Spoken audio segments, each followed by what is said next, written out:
good evening, everyone, and thanks for joining us virtually tonight for this panel discussion, How a President Should Be. I'm Morel Lukey, the curator at the Gerald R. Ford Presidential Library and Museum, and it's my pleasure to welcome our guests tonight, all of whom have very impressive backgrounds as political thought leaders. So I'd like to just give some brief introductions, and then I'll turn it over to Alexis. So Alexis Coe, who came to us with this project, is a presidential historian and fellow at New America, as well as an author of the New York Times bestsellers, You Never Forget Your First, a biography of George Washington, and Alice plus Frida Forever, a murder in Memphis.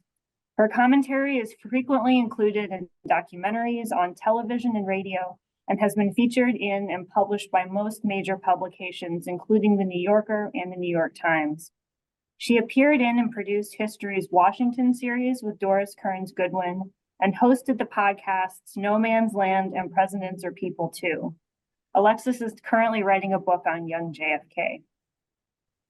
Michael J. Abramowitz is the president of Freedom House, a nonpartisan voice dedicated to supporting democracy. There, he oversees a unique combination of analysis, advocacy, and direct support to frontline defenders of freedom, especially those working in closed, authoritarian societies.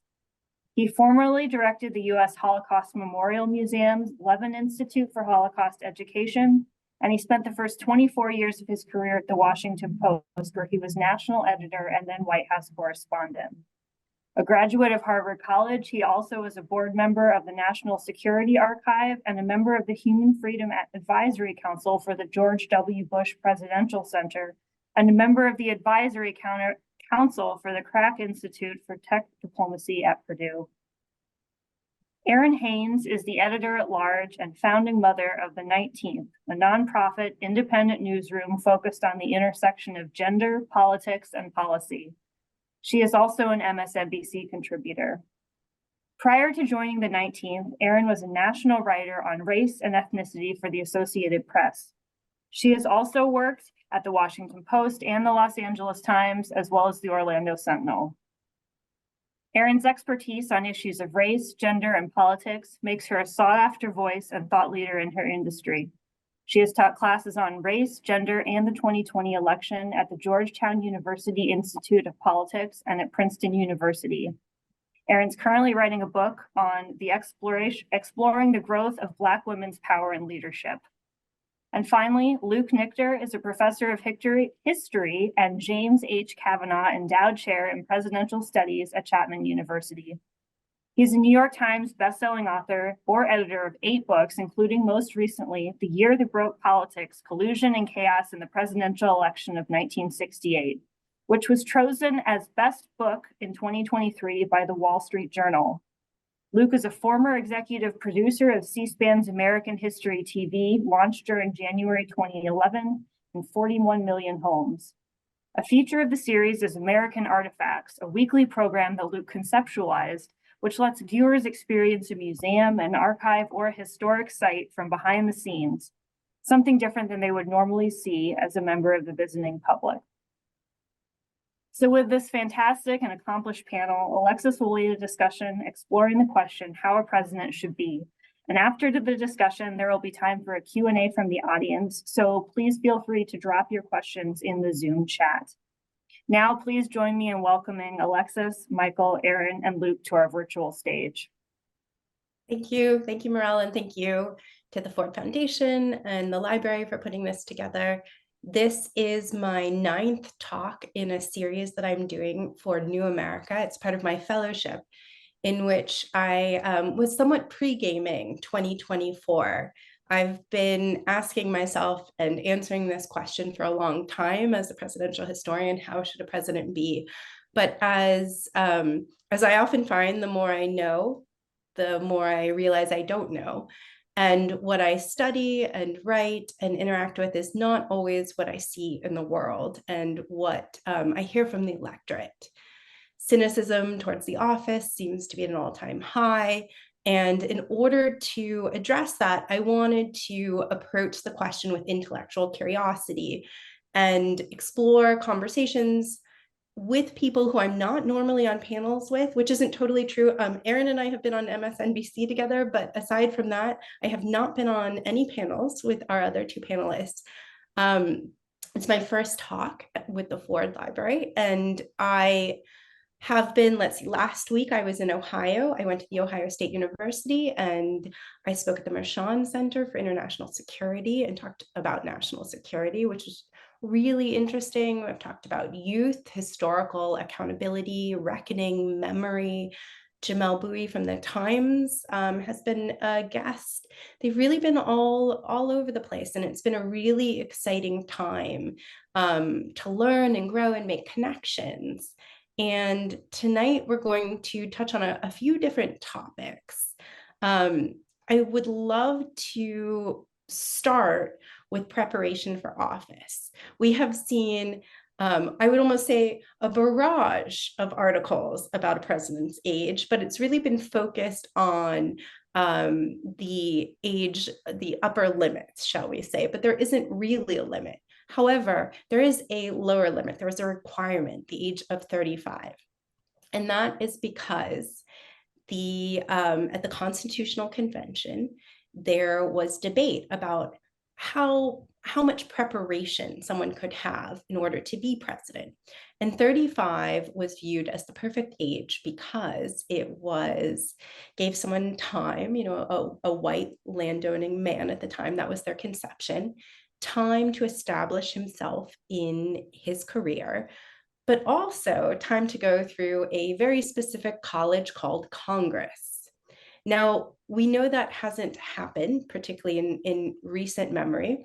Seems like it's actually been at both ends of the spectrum. Usually people serve for quite a while, at least 10 years, or not at all. And so I wanted to talk about how much experience we think helps a president, how much hinders them, how well being good at Congress translates to the presidency.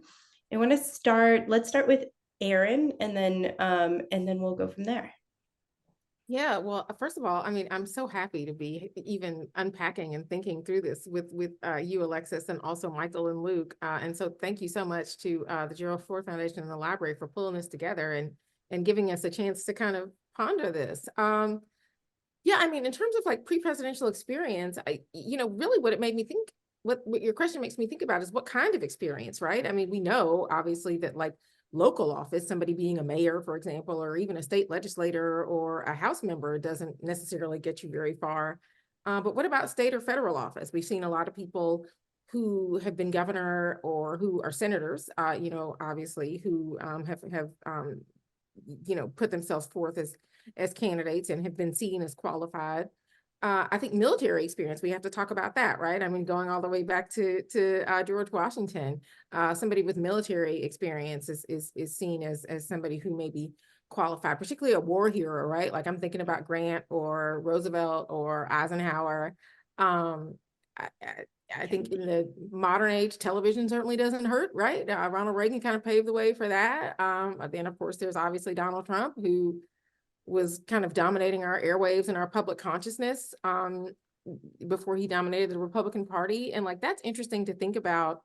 I think a benefit of Congress, especially now, is that it gives people, it familiarizes people with who you are, right? People may not know necessarily where you represent, but if they've seen you for a long time, kind of in that role, looking, like a politician or somebody with influence, that is something that can have an impact. And then lastly, I mean, I think I'm wondering if nepotism counts, honestly, because family dynasties make for something of an internship program, I would think. That's all good points. I wrote something for CNN recently about how there's only been, Hunter Biden is nothing compared to some of the ne'er-do-well sons that we have seen throughout history. We have the best sons have been Beau Biden, and then in the very beginning, John Quincy Adams, and it's been, and of course, Caroline Kennedy. I think we could put in that group. You hit on one more thing that someone actually just asked me at the Ohio State University, which was, well, did Washington's military experience make him a better a better president? And I don't think so. He was great for a lot of reasons. We know he had a disciplined relationship with power, and that was really important. But he did, he invented the cabinet in order to replicate his Council of War. Right. And he did not, Jefferson later described that as a cockfight.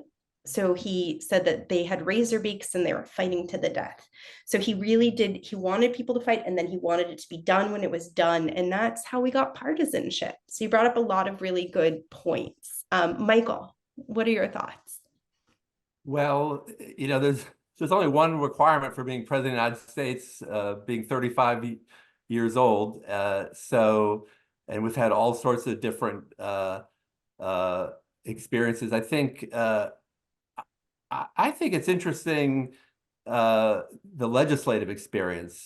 We really, President Biden is someone who has had deep legislative experience in terms of his preparation for the job, and that has been, in terms of a mark of his presidency, some success moving through several pieces of legislation.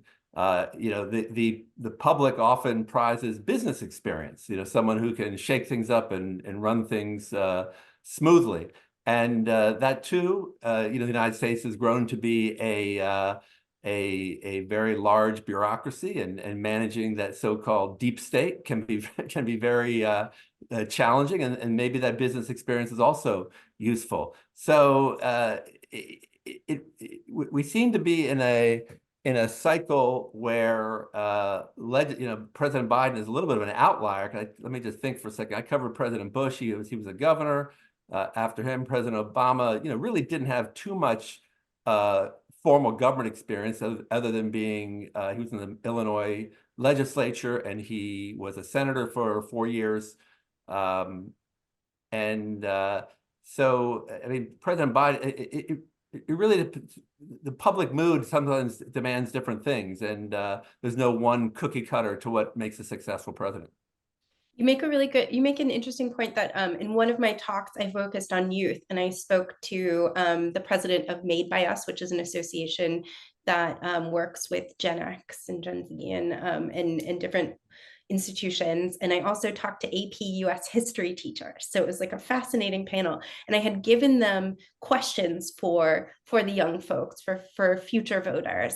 And the most important thing that they had put down as far as preparation was legislative experience. They thought that people who, and it was sort of old fashioned in some ways, I wasn't expecting it. They thought that lawyers, that you should go to law school if you weren't going to practice. And that was really interesting to me. And I think it was because they wanted a president who not only understood what they couldn't do, so was very familiar with the Constitution, but also because a president cannot pass laws.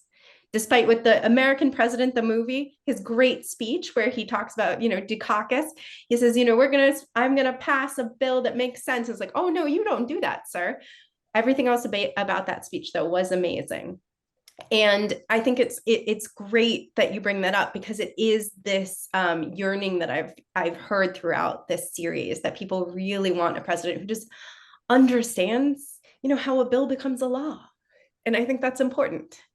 Right. Well, we've had two presidents, I think, since World War II who really had deep legislative experience, right? Lyndon Johnson, and then President Biden. Mm-hmm. And, traditionally one marker of presidential success has been the passage of legislation, right? Mm-hmm. You associate all the different presidents since World War II in particular with certain major pieces of legislative success. That's a traditional marker. We may be entering a phase where that's not as important to the voter. Yes. And while I'm going to get to Luke, but I would say that we have to put Ford in there too, because he had quite a lot of experience in Congress. He didn't have a lot of time to prepare to be president. Right. Really was throwing things together, but he did understand, and the C-SPAN, as probably Luke and maybe Michael, you might fill these out too. When we do the rankings, communication, relations with Congress, all of these things are on there and are really essential. Luke, I'm excited to hear what you have to say. Well, having the last word is the best thing you can have, because you've already, not only all said, really great ideas, but there's so much for me to to comment on, so I'll try to be as concise as I can. I think first and foremost, right to your question, 35. What's 35? Mm. You know, what was life expectancy then? 55, 60? I don't know, but maybe. You know, so is this something worth revisiting? I mean, we changed direct election of senators. We changed the voting age to 18. You know, what's so sacred about 35? I mean, I'm not trying to start a fight here, and I don't know what the right answer is, but, you know, I just kind of leave that one out there. And then I think, you know, two comments. Look, as a historian, I say this in full transparency, I can barely make sense of the past. You know, I can't make much sense at all of the present. You know, so I think Errin is exactly right. What does it mean to have experience? I mean, there's all kinds of ways. I don't think we could get Americans to agree on what experience is, you know, what's valuable. And then, you know, we haven't even mentioned the fact that both parties, at least since for a few decades, it's the value of being the outsider, you know, in politics, even if you're not really an outsider. You know, you can still, you know, make that image of yourself. And if the people buy it, they buy it, but it's a way to arrange your campaign. You know, I think early in the Republic, you see a lot of presidents who their training was through Secretary of State, you know, training in diplomacy was important. And then we enter a later phase where maybe it's a senator. And then more recently in the 20th century, probably governors, you know, or those who didn't have a lot of government experience. So there's been different paths to the presidency at different points in our history. And then, you know, I think that for me, the challenge as a historian of answering a question like this is preparation for what? We don't know the future. I think all presidents engage, you know, face some kind of crisis, political, military, economic, social, cultural, public health crisis. And, you know, how would that, you know, so how do you know you have the right skills? Because how do you know what those skills are? You know, I'm old enough to remember those Bush-Gore debates from 2000, where it was Gore who was talking about proposing an expansive foreign policy under his administration, and George W. Bush not being very sure-footed in that area was like, wait a second, you know, pull back, let's focus on domestic policy. Yet he has an 8-year presidency that's known almost entirely for foreign policy and its engagement around the world because of 9/11. You know, so I don't know. I wouldn't say I'm going to opt out of a clear answer here, but I just don't know that there's a clear answer.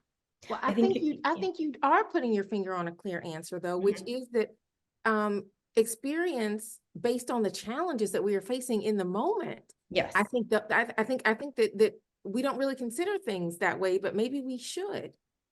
Yes, absolutely. I think this is one of the things that I've been focusing on too, and that the reason I wanted to do something on national security, which didn't really exist. I mean, it always exists, but it doesn't really exist until, you know, after World War II. And what's fascinating to me with every presidency is that they are buffeted by events they cannot control. And it's how they react. And that comes down to who they are fundamentally as a person. One of the things that everyone brought up in some way was that they need to be able to articulate and communicate what's going on well.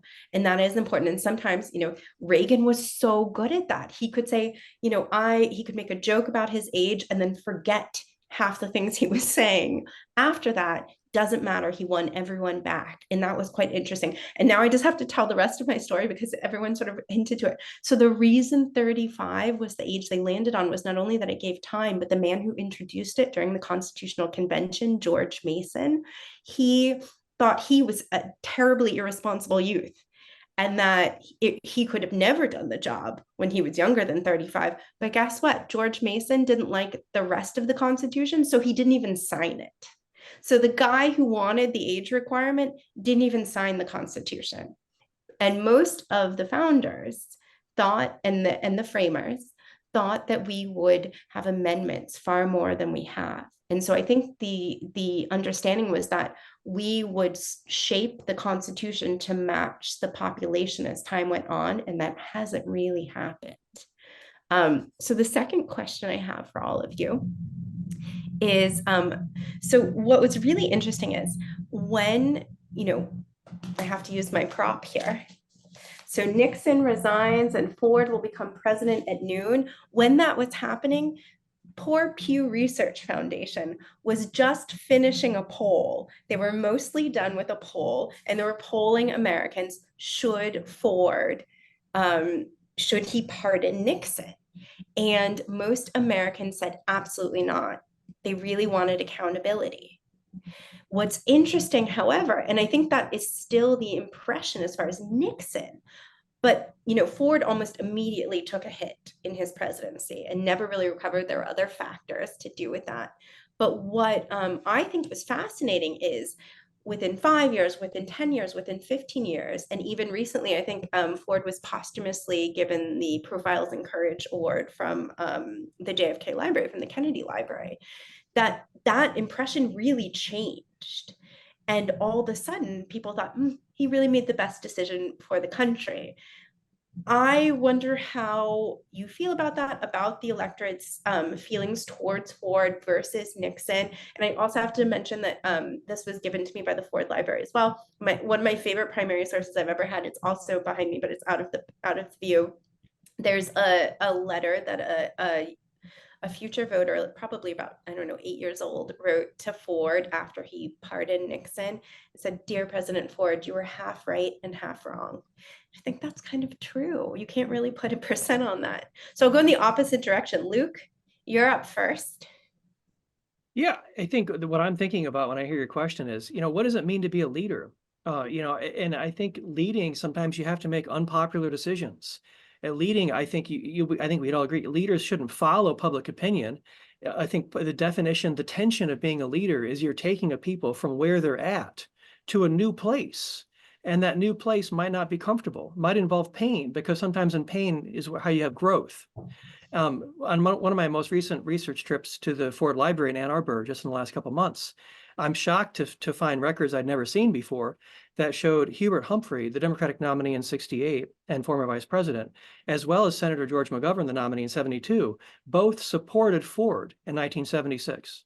And they kept this a secret for many decades. I think McGovern didn't say it to the supervisory archivist there until around 1996. And then I think on Larry King said publicly after Ford died that he did. And Humphrey wrote a nice letter. So my point is, I think it's also a lesson of history that we react to our news feeds in the moment. We have to make a judgment based on incomplete information. But often it takes 30, 50 years later to figure out, once we take a more dispassionate look at a controversial subject, now, what really was going on behind the scenes? And only with that greater degree, I think, of personal distance can we begin to really figure out what happened. So I half right, half wrong, I don't think I can do any better than that. But at least two of the prominent party leaders of the time, the Democratic Party, I think perhaps they thought with a bit more foresight, but they concluded that he probably did, I'm not going to say did the right thing, but he did what he needed to do. What the country needed. I think that was also part of Carter's inaugural address. And again, Ford lost for a variety of reasons, but I think that was a really poignant moment. Michael. I'm a little bit unclear about exactly what you're trying to get me to talk about, but let me give you a couple of reflections about Ford. And Yes. by the way, I'm, unlike your other guests, not a presidential scholar. I did cover the presidency when I was a reporter, but Errin would like to say she is not either, but that's what's fun about this. I like people who are on the periphery as well. There shouldn't be all presidential historians. I appreciate that. But let me just say a couple things. When I think a couple of things about Ford that I think about. One is, just the fact that he did what he thought was the right thing at great political cost. I mean, that in the big picture, that is quite a interesting and noteworthy thing that he did. And it's not for me 40 years later to judge whether it was right or wrong. I mean, history, we'll sort out that. But it was an unusual. I mean, sadly, it's an unusually lost political trait, if you will. I think the second thing that I find interesting, one of the issues that we work on at Freedom House is obviously press freedom, and the part of our reports look at the rise of disinformation, rise of propaganda, the impact of social media, and so forth. I mean, I think looking back 40 years ago to that presidency, it's really remarkable the different media environment that exists today and that existed then. You held up a newspaper from the Baltimore Sun that showed the day that Nixon resigned. I really have always wondered whether Nixon would have really resigned if he had the kind of control of certain levers of media that certain political figures have today. And so this media environment is completely different. Back then there were 3 national networks, a couple major national newspapers, and two news magazines. And, it's kind of a little bit of a cabal, if you will. Not cabal might be too strong, but the media environment is now just exploded. And, I think I can just imagine, can you just imagine people tweeting the Watergate hearings and and going after evidence and denigrating it? It's just, I just wonder, it's a counterfactual, of course, but I wonder whether things would have unfolded the way they did if we had had a different media environment. I'm trying to imagine some of the Watergate things being tweeted about. It would be pretty incredible. I think akin to a lot of the Trump coverage. It's interesting to think about. It is. Luke, or no, you answered. I'm sorry, Errin. Yeah, I'm thinking about social media, but I mean also just technology in general. I mean, can you imagine if there had been text messages at that time? I mean, yeah, that would have been Oh no, so much. Yeah. So much. So yeah, I mean, I certainly tend to agree with Luke and Michael. History is going to judge President Ford and his decision, but I do think that he was acting with the country in mind when he acted, not thinking about himself, his kind of political future, or even kind of what the polls maybe said he should do. That was a decision that he was making, I think, with the American people in mind, and that is what you would hope that a president would do, as somebody who's I mean, part of the job description is that you're people think you're supposed to take care of them, you're supposed to take care of the country, you're supposed to take care of our democracy. So it's really interesting to kind of think about this question in a current context too, because I think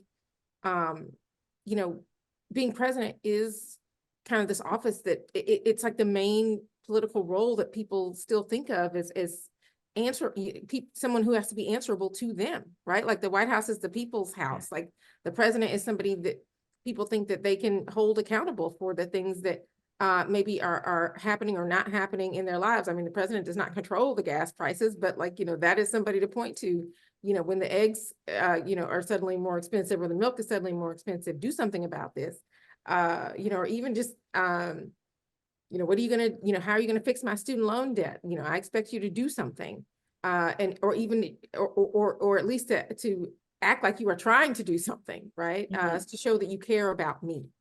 I think that is an expectation that people have, but it's strange because, even as you have, we're in the middle of this presidential cycle now, and, the question is always, are you better off than you were 4 years ago?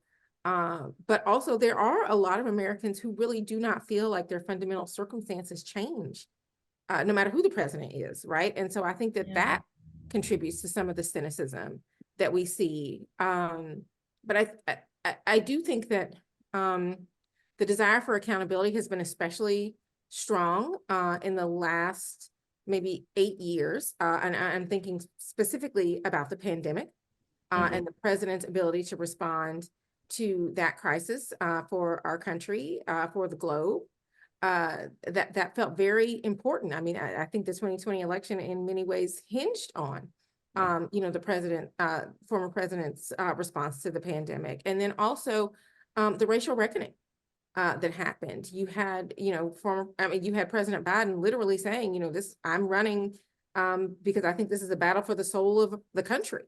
And so wanting to make himself accountable as somebody who could address that, like holding himself forth as a candidate that would address that for our democracy. I think that is really interesting to think about how we think about how we hold the president of the United States accountable in this moment, because I think there is a desire, there is a very strong desire to do that, and a very strong expectation that the president is still accountable to the American people.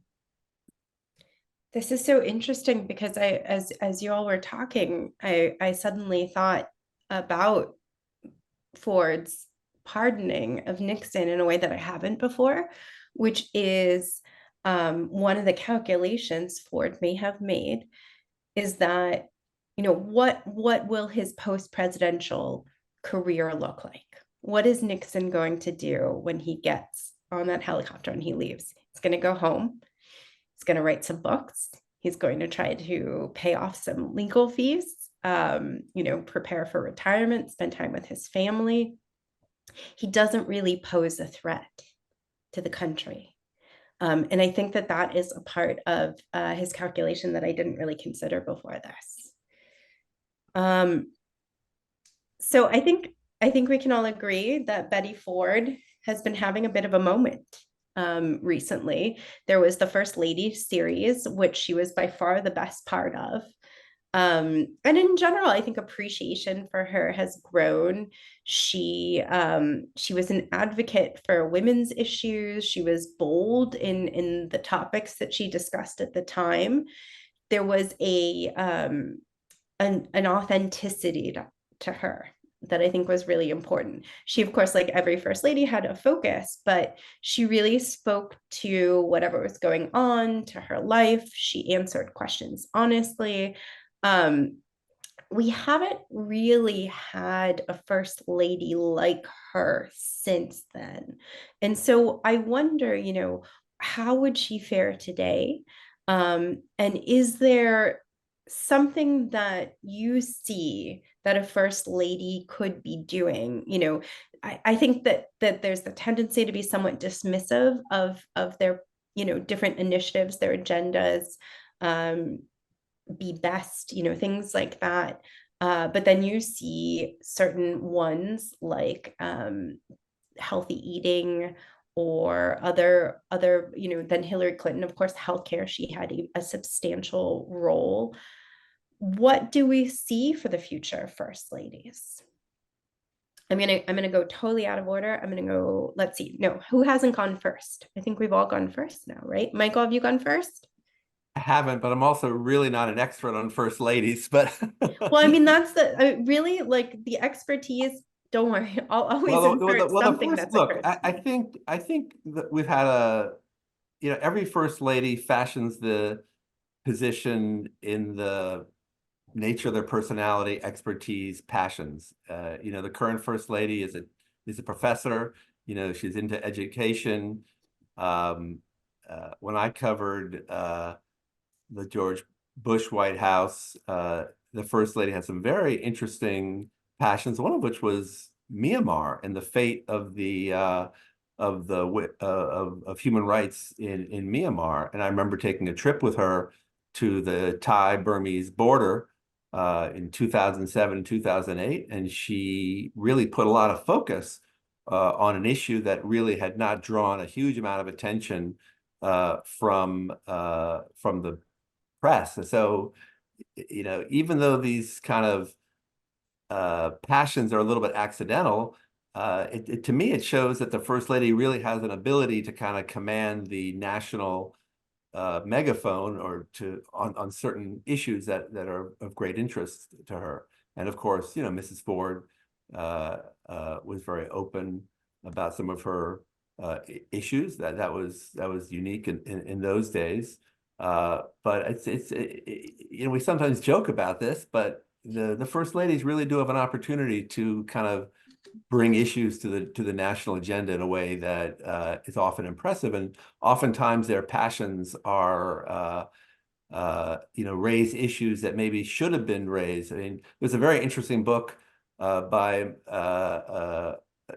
Julia Zweig about Mrs. Johnson, who and the basic thesis of that book is that Mrs. Johnson was much more influential than most of the conventional biographies have of LBJ, and that she really was sort of a power behind the throne, and she had put a lot of focus on issues, whether the National Park Service and things. I don't quite recall everything that Mrs.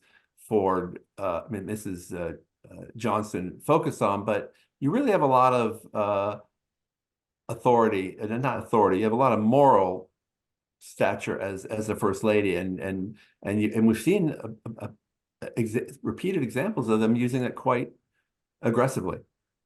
Yes. I think also Lady Bird Johnson is not given credit for her work as a historian. She was quite involved in documenting his presidency and aware of what that entailed. Errin. Yeah, I mean, you asked kind of how Betty Ford would be regarded today. I mean, I think she'd be a rock star. I mean, think about the things that she stood for. She raised breast cancer awareness. She was a strong supporter of abortion rights. She supported the ERA, the Equal Rights Amendment. She definitely spoke out, was a leader in the women's rights movement. I mean, and to Michael's point, I mean, she spoke about substance abuse just very transparently. And so, you know, I think that this is Betty Ford is somebody who you know, in a modern context, would have been well received as First Lady, even as she was then. Now, I have got to, as I think I am the resident Georgian on this panel. Yes. I have to give a shout out to Rosalind Carter. I was gonna say, yeah. Who really just also was a First Lady who made the office her own. Around a couple of issues in particular. First, mental health.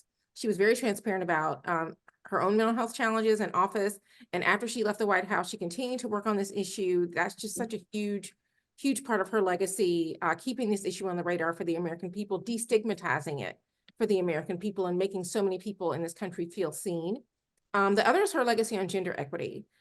She created the first formal office of First Lady in the East Wing. She was the first First Lady to get paid staff, you know, in the office of the First Lady. And she was also a champion of the Equal Rights Amendment. So, yeah, I mean, I think thinking about the First Ladies kind of in my lifetime, certainly many of them have made their mark. I think about Laura Bush and her commitment to literacy. I mean, as somebody who was a librarian and really brought that lived experience into the White House, it was something that she cared about deeply. You know, Hillary Clinton being, you know, such a champion of healthcare, really pushing that and being a really, you know, kind of strong and very visible spouse in the White House. You think about Michelle Obama and what she was able to do around nutrition and nutrition awareness in this country. That felt very important. Just exercise, you know, moving as a First Lady that was very active, seemed very vibrant, right? And encouraged the American people to move along with her. That seemed you know, very important. And now, of course, Dr. Joe Biden keeping education really front and center for, you know, focusing on teachers, praising teachers in a moment where, you know, education has been kind of a polarizing thing. She's really kind of embraced her profession and wanted to highlight her profession as something that is still to be admired and celebrated. So yeah, you know, I think the role of First Lady continues to matter. We continue to want to get to know that person. They help to humanize the president, I think, in a lot of ways too. Definitely keep them humble and show us a side of them that we might not otherwise see, in terms of, you know, them kind of wanting to be guarded and more presidential in a lot of ways. Seeing with their spouse really does humanize them. I think you brought up three really good points, which is with Michelle Obama, she didn't just have initiatives, she lived what she spoke. She, you know, was the example of it. She lived a healthy lifestyle. She modeled that all the time. She wasn't just posing by a garden or eating healthy. She was in that garden. She was active. With Rosalind Carter, absolutely. I went to Carter's Sunday school class in Plains, Georgia, and she was in the front row interrupting him constantly and inserting things he forgot. And what was wonderful as well is that, you know, if you look at the eradication of guinea worms, 98% the Carters are responsible for. They have moderated elections, free and fair elections throughout the world, and she is always by his side. Yes, equal partners, literally right next to him. So it's not just that. And you sort of blew my mind when I thought about it. Imagine Betty Ford right now with the opioid epidemic. Oh yeah. It would Absolutely. be incredible, the work that she could do. And we just, that is something that I think would be really important to address and really sort of transformational for our First Lady. Luke, I'm excited to hear what you have to say. Well, I mean, I can hardly add to what's been done already. I think that First Lady has really two major challenges. You know, First Lady has all the challenges that a woman in politics has, you know, which frankly is an impossible job. You know, I think women are graded much more harshly than men, you know, and you can find, I don't want to pick on people, but you can find even a politician who, you know, is a bit disheveled or kind of a slob, and it's kind of like, it's kind of endearing, you know, it's kind of, you know, something special. And, you know, women just you can't get away with that. And on top of that, she has all those challenges of a woman in politics needing to conform and look a certain way. But also, in addition, this incredibly complex role of First Lady, which officially doesn't even exist. Yeah. It's not a real job. It's not paid. It doesn't really exist.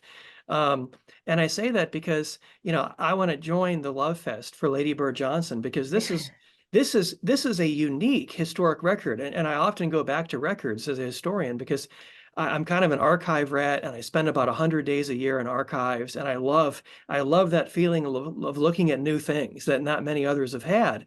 But, you know, the president doesn't have time to reflect and think and read and write. And a lot of times it's the First Lady doing that, because the First Lady is the first lobbyist in the day and the last lobbyist of the day that the president sees. And so a lot of times the First Lady captures a record that's not just hers, it's theirs. It's really a record of the presidency. And as hard as it is to lay hands on certain kinds of sensitive records, personal papers, especially of First Ladies, almost never get opened. You know, I mean, there's the Lady Bird Johnson diaries are an exceptional, you know, exception to what I'm saying. And they document that she's his really #1 cheerleader, #1 critic, you know, where she say things like, you spoke a little too quickly, or you look down too much, you know, because he wasn't a natural giving a speech, or, you know, as a #1 editor, like there's a better way you can make that phrase or that argument. And, you know, and a lot of times her reflections contain his, because she'll comment on what goes on the Hill. It'll be something like, oh, that's Senator Fulbright, you know, on the war, you know, and this from a man who was never with us on civil rights. You know, and so obviously she's reflecting his irritations in politics. And so I'm saying this because it's been 50 years since the Ford presidency, almost. And, you know, the Ford personal papers aren't really open yet. The Nixon personal papers aren't open yet. We have a little bit of Lady Bird's The Diary, but nothing else. And of course, she lives until 2007. You know, Nancy Reagan, who hasn't come up, is enormously involved in that presidency, and also the crafting, and I use that word intentionally, of his history. She's got probably a personal papers that are at least as big as his. And so that's really, you know, I'm a bit of a cynic when it comes to politics. I'm not sure when a politician speaks, I believe much of anything that they say. You know, it used to be that once they were out of office, maybe you'd hear, like President Carter, you could figure out what they really thought of things because you could see the kinds of passions they pursued. But I think more and more you've got to wait till the records, you know, are opened, you know, many decades later. And at least for First Ladies, I think they're in maybe the most important time capsule that we have for a lot of these presidencies, because in the case of Johnson, he wasn't known to be much of a writer, but she was college educated, she was ahead of her time, and she was the closest person to him to apparently keep a diary and written records. So I think First Ladies sometimes get dismissed in the study of the presidency, but no, it's the presidency. And I think they're a vehicle to expanding your understanding about the presidency.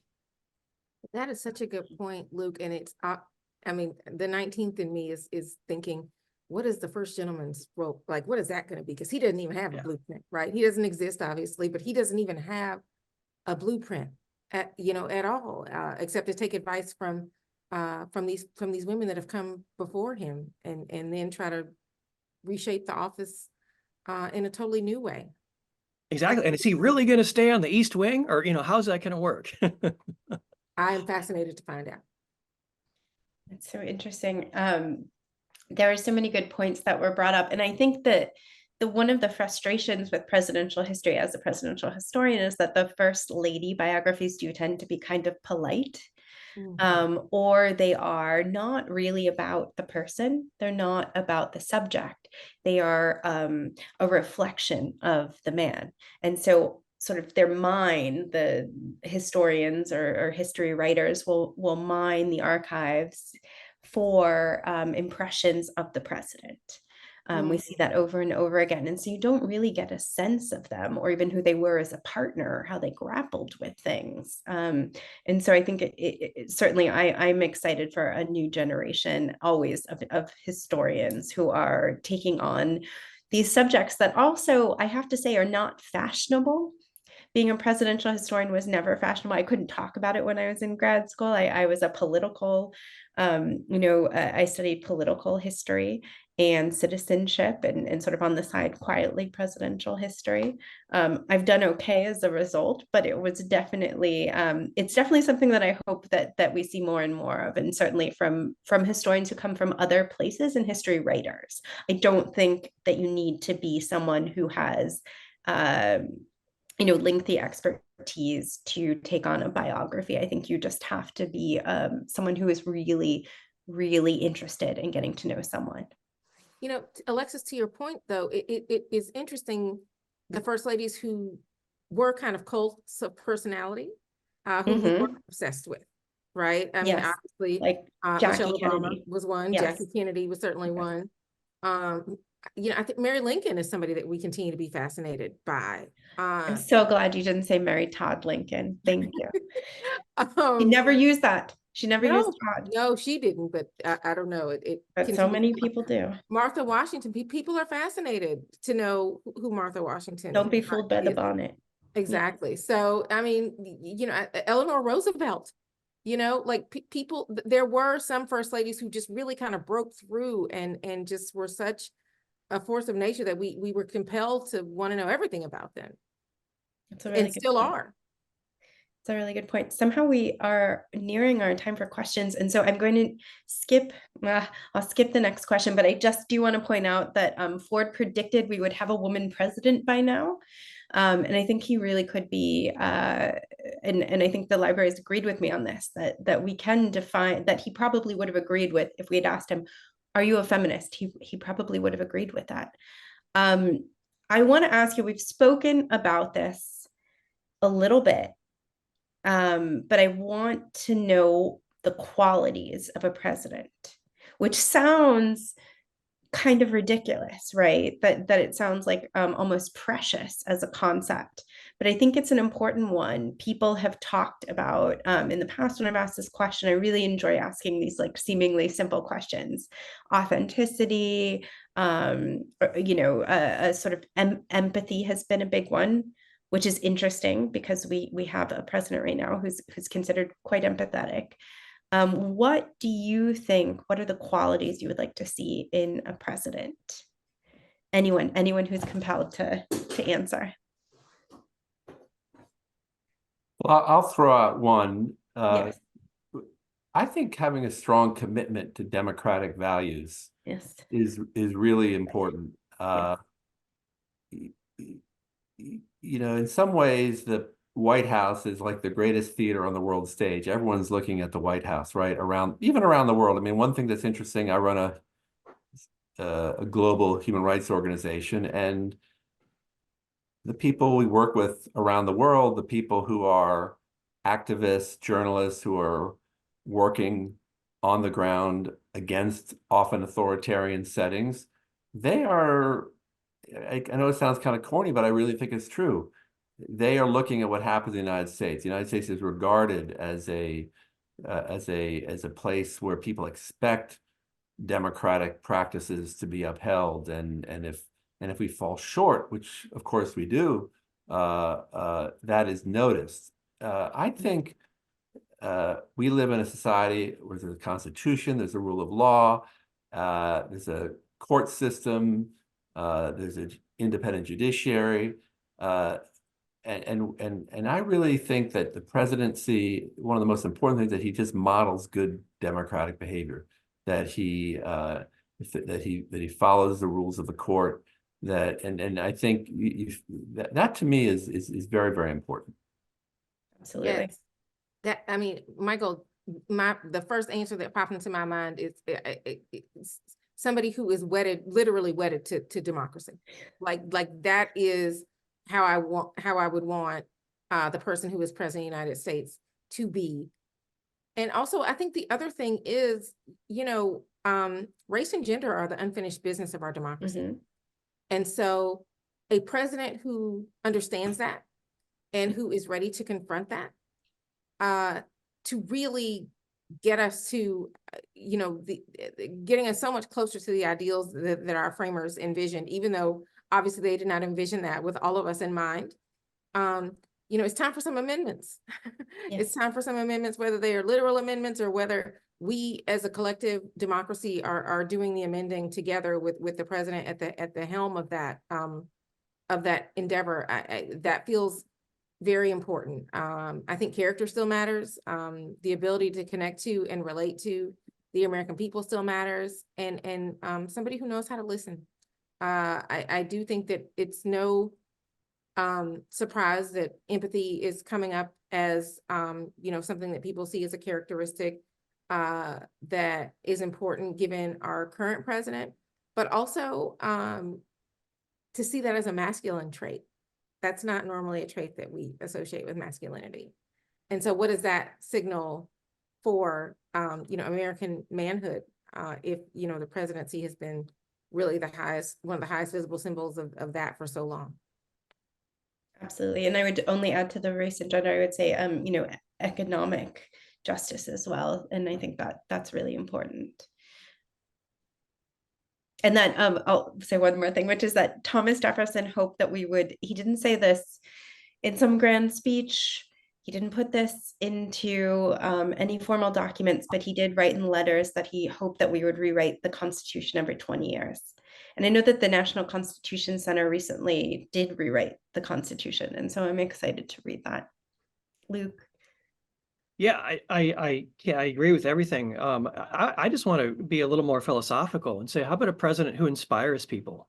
A magician of possibility. And whether it be, as Errin said, that our democratic experiment is unfinished. It is flawed, but we can be better. We can be a better version of ourselves. And we're never going to reach the finish line. We don't know what the finish line looks like, but we can put one foot in front of the other and make progress. And I look back to, say, the early days of the Kennedy administration. And I've been very lucky to have been able to interview a lot of officials from the 1960s, especially. A lot of them are gone. And, I always joke in my classes that in 20 years of teaching, I haven't had a student yet who says, I can't wait to graduate so I can go to work for the federal government. No offense to our friends at the Ford Library, part of the National Archives.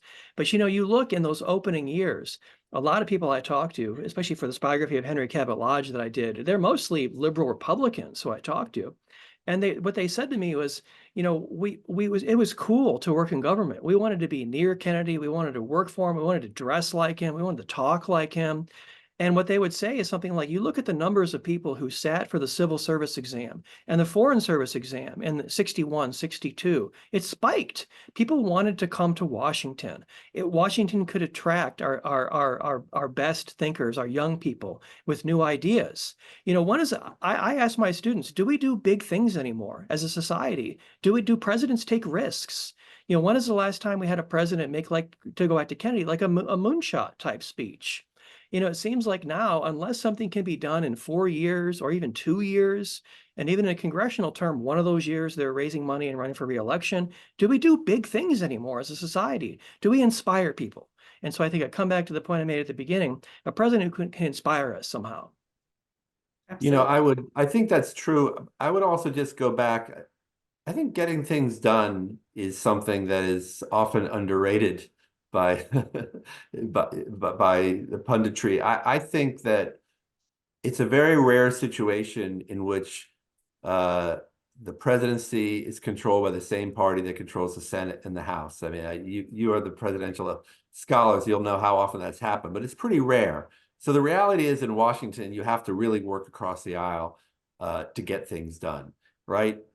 You can't, it's very rare where any single party has the ability to really work across, to jam their favored position through. So I know this sounds a little bit maybe like Mr. Smith goes to Washington, but I think you have to look for a president who can obviously fight hard for his or her principles, his in recent years, no hers yet, but also someone who can like see the world the way his opposition does, and looks for maybe accepting 75% of the loaf or 65% of the loaf and live to kind of fight another day. I think that kind of spirit is really lacking right now in Washington. And I think people like Gerald Ford and Lyndon Johnson and others had that kind of spirit. And I think that's something I'm looking for in a president, an ability to kind of work across the aisle to get things done. And Garfield. If Garfield hadn't been assassinated, I think we would have seen quite a lot of that. All right, I think we probably have to take questions from the audience. I'm excited to, or I shouldn't say have to.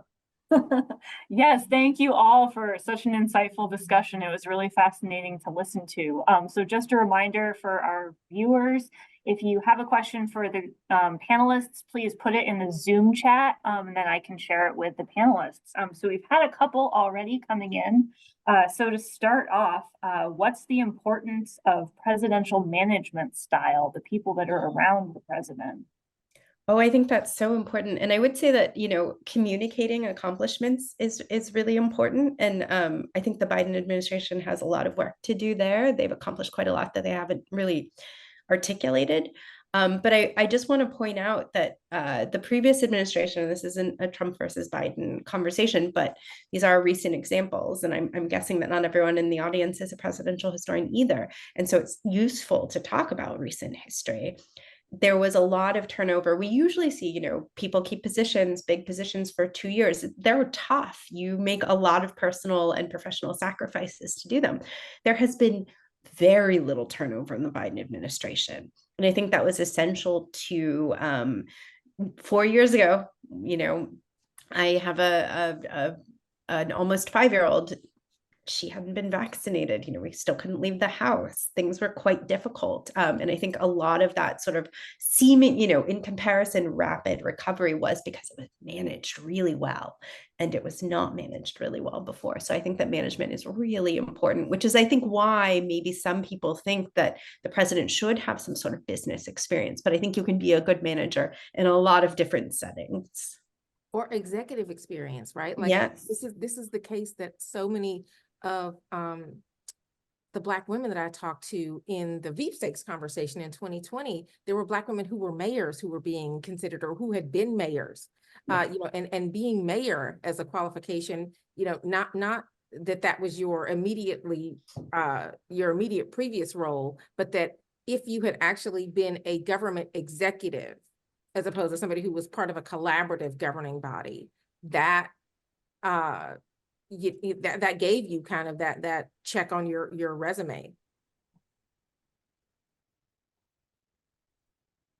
And I think if you want to respond to every single question, we can, but I don't think everyone needs to. But Luke, what were you going to say? I was just going to say briefly too that I think our perspective, even on the same president.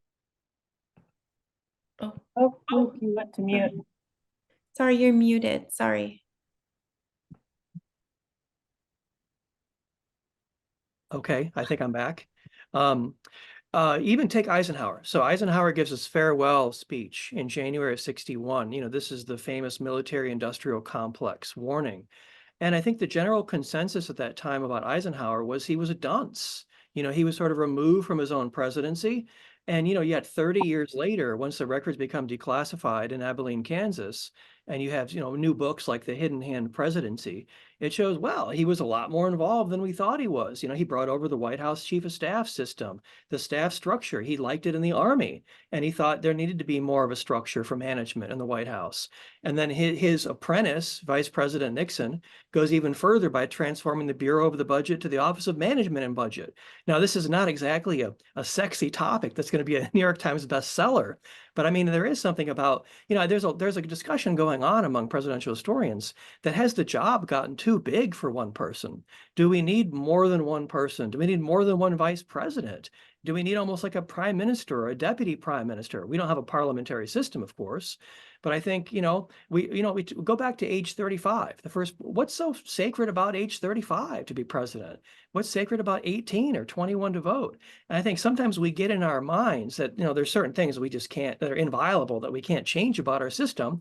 But I think it is good to think boldly sometimes about, how can we make our democratic experiment work better? Wow, I'm more than one vice president. That's wild. There's a Jeremy, sorry, I think he wrote a book and he suggested a prime minister like role, and I think a lot of people lost their minds. But I think that the sentiment is not wrong, that there could be some more help, and we do see that in the current administration. I'm curious, Michael, what you have to say, having studied W, because I think there was an interesting impression about how he was as the manager versus who was in charge. It's an interesting question. I think that there are different phases of the presidency with W. I think I covered the second term, and I think things really changed a lot in the last 2 years of the presidency. In the first 4 to 6 years, Cheney really had a lot more power. I think that I think President Bush, really changed over the course of those 8 years. I think he made, I think what many now regard as, a mistake with the decision to invade Iraq. And then a lot of the rest of the administration after that was sort of dealing with the consequences of that and trying to undo that. And so I think he learned a lot about being president over the course of those 8 years, which is actually not surprising, right? When you come to the presidency, it's such an unusual, awesome job that it takes that no one is really prepared in a way for taking on that job. But he then spent 4 to 6 years, coming against the crucible of real life decisions. So it was a very buttoned down White House, right? He had strong chiefs of staff, but in the end, he was a decider, as people like to say. And I think the consequential decisions were made by him, and that I think it's always important to people often try to look at like who's the person pulling the puppets behind the scenes, but I think at the end of the day, the key decisions were made by the president. Thank you all. Our next question is, what qualities are essential in a vice president, and how might they be the same or different from the presidential qualities?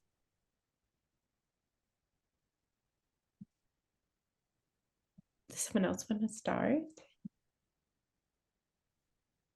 Yeah, I can jump in. This is fascinating because, of course, as we approach another election and the selection of possible running mates is all coming up, and so these are obviously very relevant questions going forward here in the next few months. It depends. I mean, I think there's different ways to look at it. Is it asking the American public at large, or is it us, this esteemed group? We're supposed to have all the answers here, when in fact there's really no easy answers to any of these questions. Or is it, what does the candidate at the top of the ticket think about that question? Because I think more often than not, in the last 50 years, the top of the ticket wants someone who's not threatening, doesn't necessarily add, but certainly doesn't subtract from the ticket, doesn't take the media spotlight away, isn't a threat politically. The relationship is very asymmetric, not as asymmetric as like a presidential staffer and a president, where the president never has to work again, and the former staffer always depends on the support of the former boss.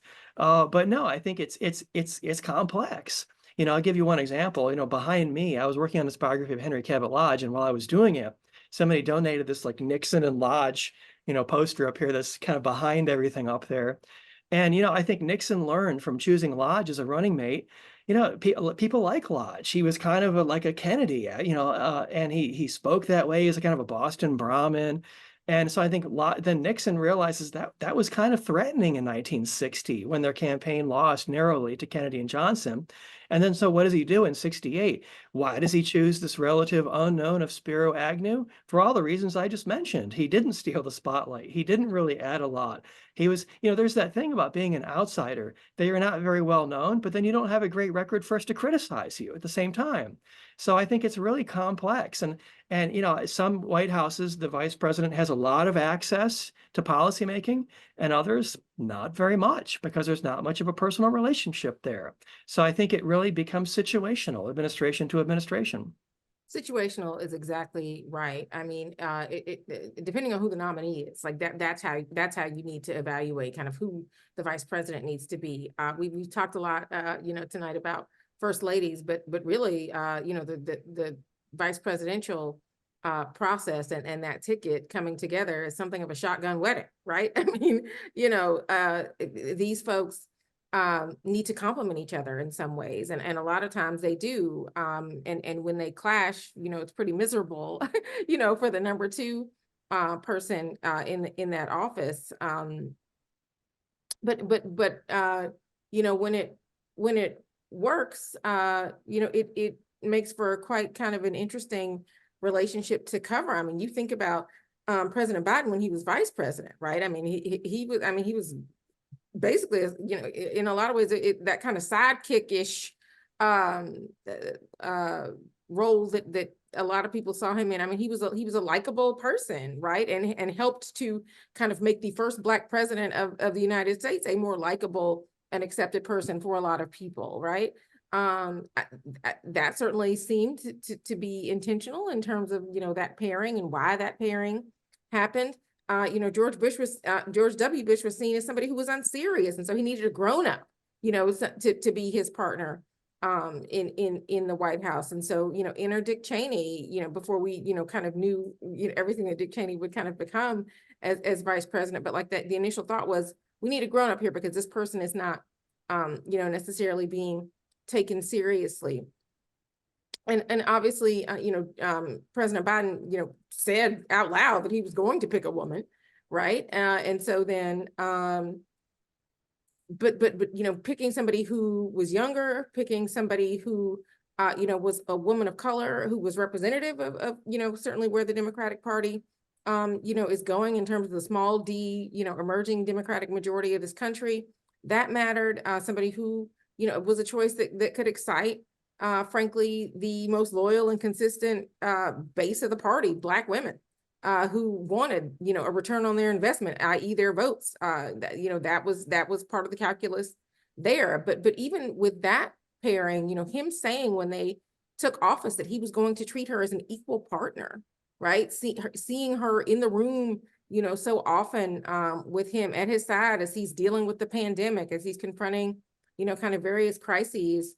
I think that kind of helping to normalize her leadership, that is something that I don't know that I think some people were kind of wondering if that was actually going to be the case, with her coming into that role. But I think that in a lot of ways we do see that. I want to just jump on two things that Luke said, and then I want to turn to something that Errin said, which is, I just want to explain that Spiro Agnew was vice president before Ford and resigned. So that was also a part of my earlier assertion that Ford was just not really prepared to be president. It all happened quite quickly. And then you've mentioned Henry Cabot Lodge so much, and I really want to encourage people to read that biography and to learn more about Boston politics, because you have also a kind of political dynasty that I think isn't quite as well known today as it was. But when, for example, JFK, when he was running for Congress in Boston, it was their grandfathers had run against each other, and so this was a showdown. This was really sort of primal in a lot of ways. And another thing, after the pandemic, I don't think that we saw Kamala Harris quite as much. And what's been fascinating to me, as someone who has tried, and perhaps this is true for Luke too, you're out in California. I'm originally from California, but I came to New York for grad school and unfortunately haven't left, but I've been in DC far more, particularly this year, because I'm at New America, which is just a few blocks from the White House. And what's been fascinating to me is every time I go to DC, I hear nothing but praise for Kamala Harris. For Vice President Harris, I hear about how she's just taken a trip here and she's done so well. And, all of these things that we do not see in the rest of the country. And I think that's a failure of communication, but it's really interesting. And I think that one of the most surprising things we'll learn about the Biden presidency is more about that relationship. Well, it's a non-traditional person in a very traditional role, right? Yes. Default setting as political journalists is not to cover what the vice president does. We don't care what the Yeah. vice president does, right? As long as, they're alive and ready to take over and, in the event of something bad happening. But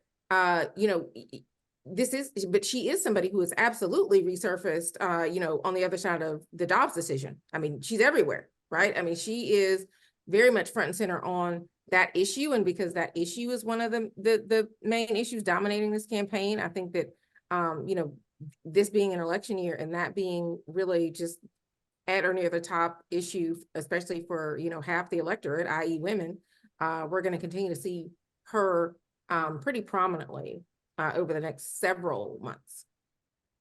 I hope so. All right. Our next question is, what would Gerald Ford's view be of today's Republican Party? Those are always such tough questions. Chuck Todd had a podcast, he maybe still has a podcast, where he would do this revisionist thing at the end of every year. And I had gone on it, and these are the questions I struggle with, because it's really hard to say and not, be wary of your own projections.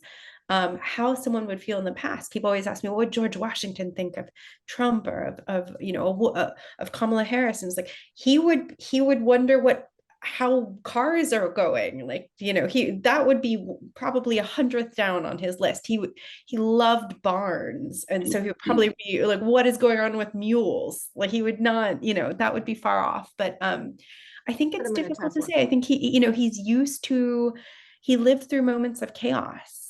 And he was in Congress for quite a long time. So I think that he would understand it a little bit better. And we have to remember that this is not of Trump's making. This has been happening for a long time in the Republican Party. So we're at really a moment, and also in the American political party. Parties have changed. The Republican Party emerged because of dissatisfaction with the Whig Party and where that was going. And so I think it's really important to remember that, but I don't think he would throw up his arms and Teddy Roosevelt it and go start a new party. I think he'd probably try his hand, but he, depends what age we're getting him at, right? How much energy he has. Is he being resurrected and he's got the energy of a 30-year-old? We'll see. Alexis, I think that's an interesting point. I think you're wise to be humble about what people would think. I think what's striking is that, we're in the midst of a potential transformation of the Republican Party, and it's a lot different. I was a reporter for 25 years of the Washington Post, and remember the Republican standard bearers, during the years that I was a journalist were Ronald Reagan, then George H.W. Bush, then Bob Dole, then George W. Bush, John McCain, Mitt Romney, all these nominees, I think all of them would find it very difficult to be nominated in the current environment. It's just a different party, more blue collar, more it's changed, and we're in the middle of that transformation. It's hard for us to see right now. So the question is not so much what President Ford would have thought of this, but it's different than the Republican Party he would have been familiar with, I think, 40 years ago.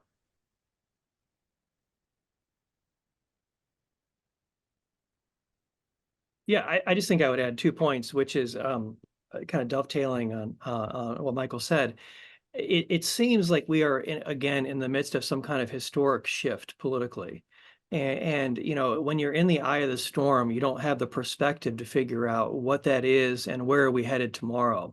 You know, I think Ford, from the generation who not just was wartime and depression, but really living through the 1960s, the Vietnam War, and then Watergate, the fall of Saigon, the resignation of Nixon. I think a lot of times when longtime legislators become presidents, as president, they still think like legislators. You know, you know, there's a compromise is an art, not a pejorative, you know, as is viewed today, because it's, you know, you don't want your side compromising because it sounds like they're selling out. I think Ford, having been through a very turbulent time, would understand today that the political winds are never static. They're always shifting. There's always movement of the pendulum one direction, and then there's a correction. And I think he would see it for what it is. He wouldn't be able to see the destination any more than we can, but he would understand you're in the midst of a shift, and there's going to be a process of adjustment. And I think, you know, what the return to normal, you know, looks like after this happens, none of us knows. But I think he would recognize, yeah, oh yeah, you're at an interesting period, perhaps like the late 1960s. And I would also say that what's been fascinating to me is there's a sort of pragmatic approach to politics that things take time, but that there has to be, you can't have such a thin legislative record. I think that was something that I see in the past. I think that would actually, as everyone was talking, that would be the most surprising thing about the Republican Party today to Ford, if I may. Morella, I don't know how you feel about this answer, but that I think he would be surprised that so little has been done. And that is something I'm really encouraged about by the young electorate, is that they're far less interested in party affiliation and more invested in what is actually being done.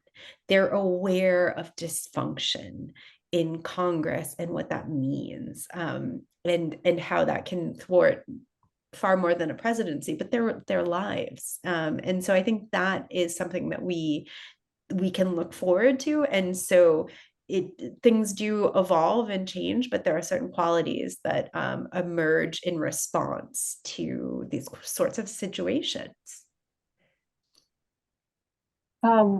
Would the qualities that Americans associate with the president have to change to enable a female president?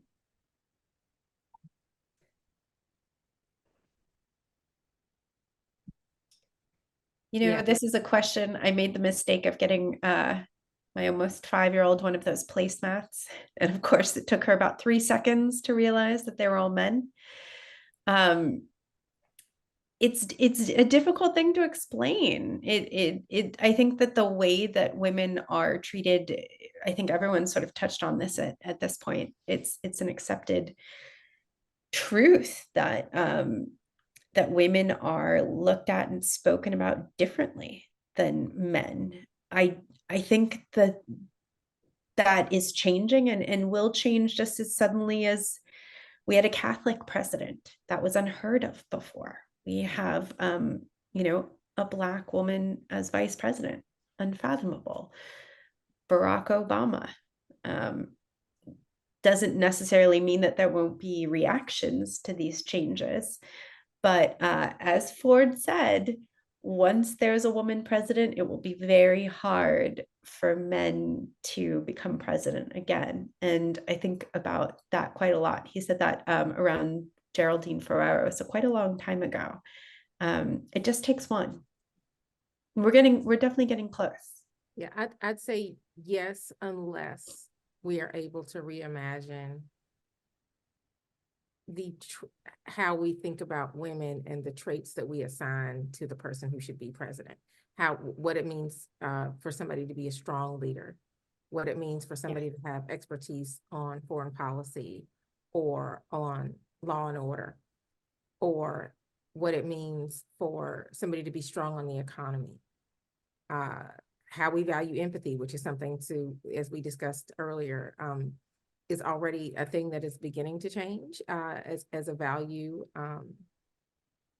in this role. Yeah, I think if we can change our attitude around who gets to have these attributes, perhaps we can still have the same criteria, but But otherwise, no, I think our political imaginations are going to have to expand to include other qualities that maybe are more traditionally associated with women and their style of leadership, and for those attributes to be also seen as valuable and presidential, more to the point. We've shown some flexibility there.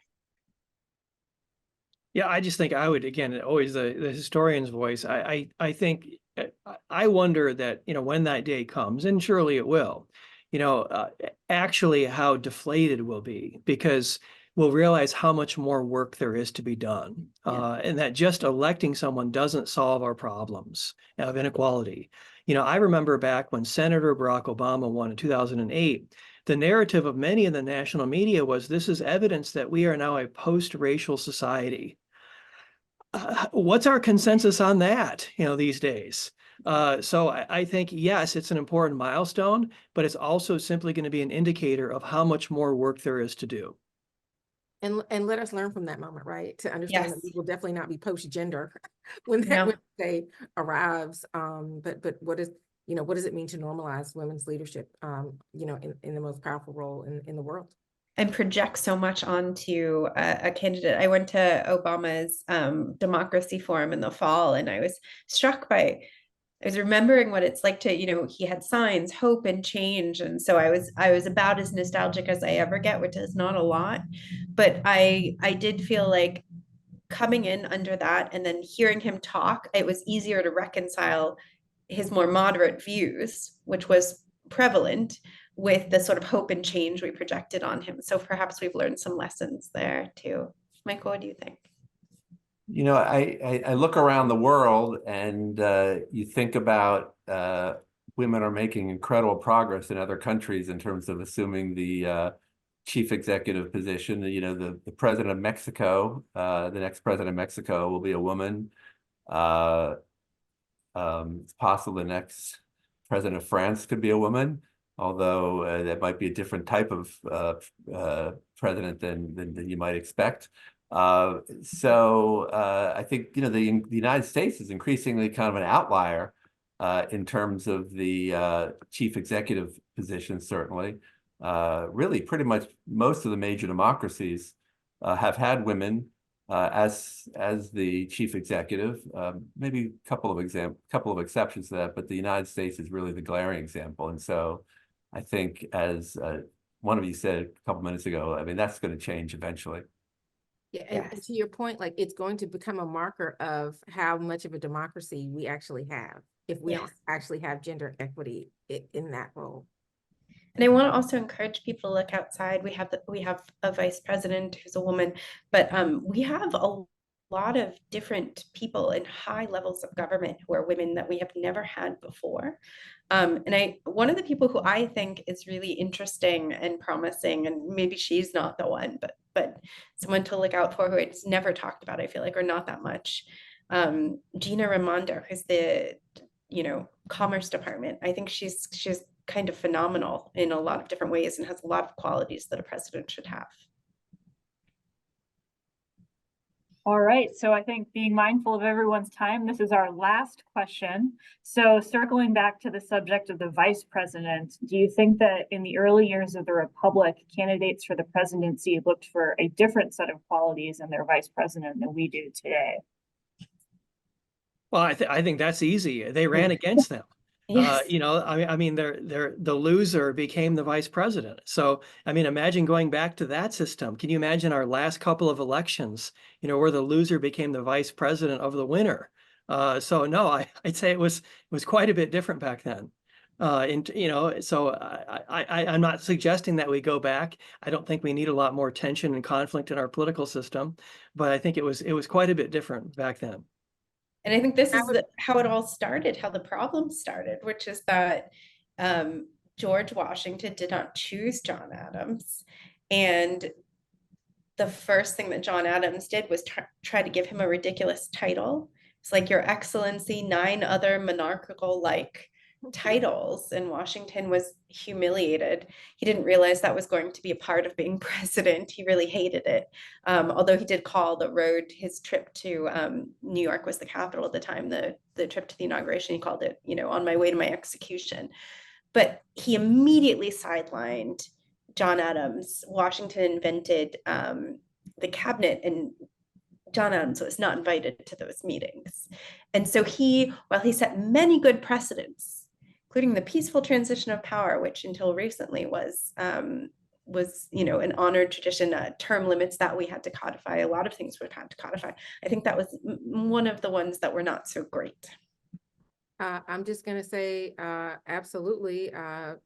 Considering the fact that women were not even allowed to vote, Yes. much less, even be really involved in People who didn't own land life. couldn't vote. So they would not have been considered as vice presidential contenders back then, for sure. But also to your other point, Margaret, geographical diversity was absolutely a consideration.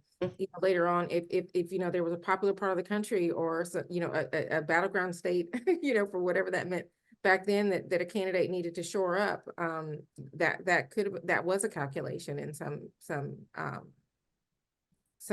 presidential tickets, and how they came. Yeah, I think that's a great point. There's lots of ways to balance a ticket, whether geographically, politically. You might choose a vice president who really can be loyal to your base, whatever that configuration of that base looks like. I think Vice President Pence certainly played that for President Trump. Yes. So no, there's lots. I think the top of the ticket seeks to balance the ticket, whatever that means from their perception. And we've discussed all the different ways that you can consider balance.